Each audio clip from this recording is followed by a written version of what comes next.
3 saham pilihan Bridge di minggu ini.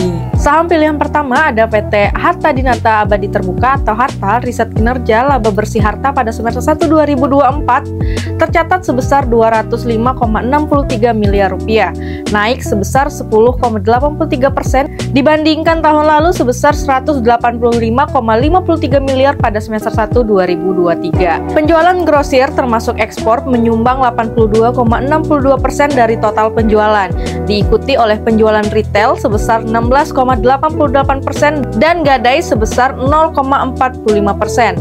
Pencapaian ini merupakan hasil dari strategi inovasi yang diterapkan oleh manajemen perusahaan sepanjang tahun 2024 seperti peluncuran produk perhiasan emas dengan merek Ardore dan emas batangan dengan merek Emasku.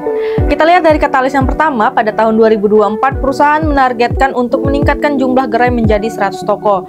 Yang kedua, Harta menargetkan untuk memperluas jaringan ekspor ke berbagai negara strategis seperti Asia, Eropa, dan juga Amerika Serikat. Dan yang terakhir, Harta berkomitmen untuk mendapatkan lisensi dari LBMA yang akan menjadi pengakuan internasional atas standar kualitas emas yang diproduksi oleh perusahaan.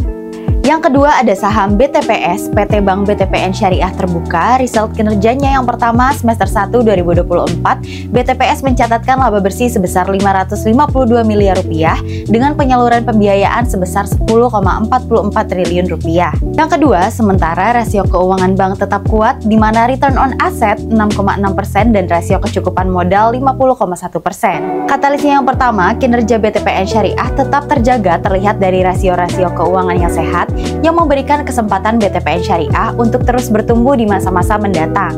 Yang kedua, BTPN Syariah sebagai satu-satunya bank syariah yang fokus memberdayakan masyarakat yang belum tersentuh layanan keuangan formal, menjadikan perempuan sebagai target utama pemberdayaan.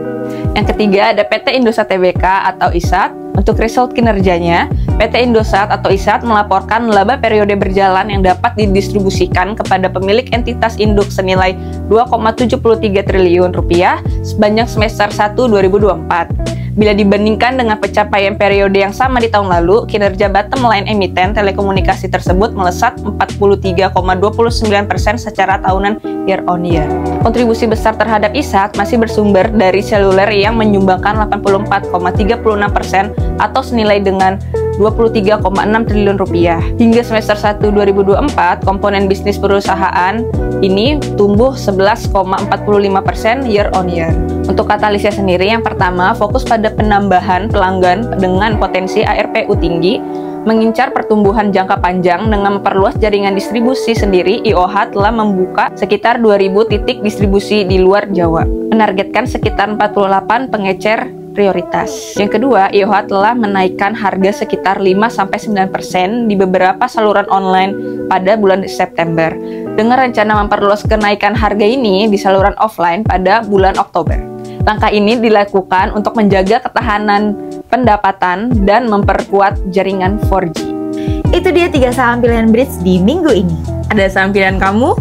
Komen di bawah ya.